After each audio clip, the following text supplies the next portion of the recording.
Greetings, fellow Nigerians. My name is Iboro Otu.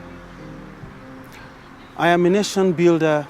I believe in the future of Nigeria, and I believe great things are waiting when we work together. It is this belief that led to my participation in the last elections, and I ran for the office of the governor of Akwa Ibom State. The reason why I decided to run for the office of the governor is because that executive office offers one an opportunity to provide service to the people at scale. I ran on the platform of the ANRP, Abundant Nigeria Renewal Party. And this was informed as a result of my engagement with the 31 local governments in Akwa Ibom State through my NGO, Alert Nigeria.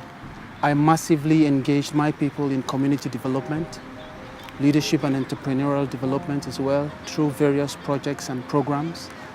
And it helped me in collecting data and understanding the problems and solutions to the problems in the various communities in Akwa Ibom State.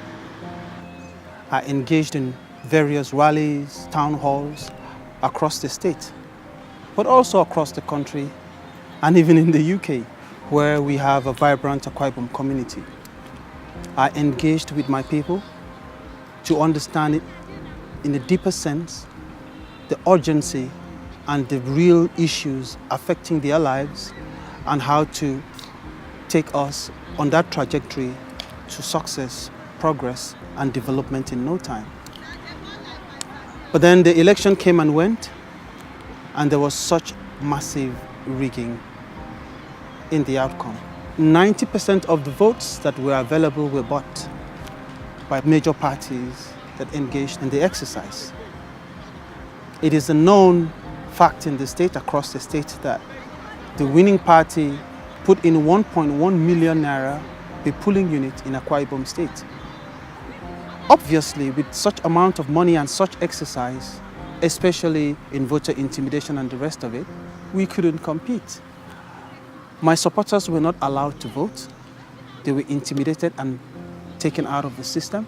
And those that could had most of their votes voided. We know that in the United Nations Charter, under political repression, which couches vote buying, this exercise of vote buying and voter intimidation is a crime against humanity.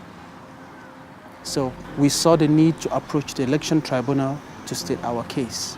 Armed with agents, supporters, pictures, videos, and testimonies, we approached the court through our lawyers on the 30th of March, 2019.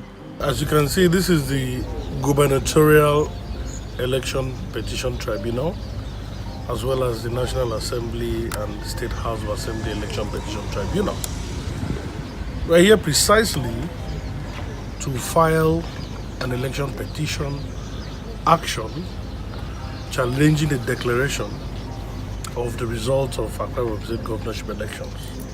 Unfortunately, however, though we presented our petition to the tribunal yesterday, being the 30th day of March 2019, our petition was rejected on the premises that the payment process, which we understand to be the remitter payment process, could not be completed before midnight. But more interestingly, today being the 31st day of March 2019, I have called Mr. Abubakar again to come and receive and treat our petition. And Mr. Abubakar has told me that our petition is incompetent, that he's not going to treat it. He's not going to come to the tribunal to do his duties, which is being paid for with taxpayers' money. He's not going to treat our petition because, in his own opinion, our petition is foreclosed by time. I want to state that this is the most horrendous situation that can happen to a candidate in a gubernatorial election. The registrar of the court refused to take our petition. He said our petition was late. Of course, we were 2 days early. We know that a court registrar does not have the right to reject a petition. It is the right of the courts to do so. Where did the registrar get the powers to do this? We have written to the President of the Court of Appeal on this issue. We've sent reminders, all to no avail. I have also held many press briefings with so many press houses, television, radio, newspapers, but we are unable to break through. This is why I am using this medium to speak to Nigerians to understand this problem that is facing our country. Of course, we don't have godfathers and we don't belong to the big major political parties.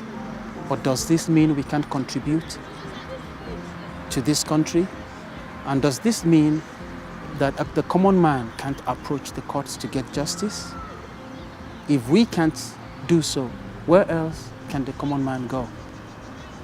So I'm using this video and this opportunity to appeal to you as a Nigerian, knowing that tomorrow it might be you, it might be your son, it might be your cousin or anyone, to speak out and speak up and help us get this message across to the people in power and the people that can solve this problem that we have. I need to see a situation where we are heard and our case is being heard at the tribunals, and we prove with our numerous testimonies and facts that the election that took place in my state on the 9th of March 2019 wasn't a credible one. Thank you so much for this opportunity, and may God bless us all.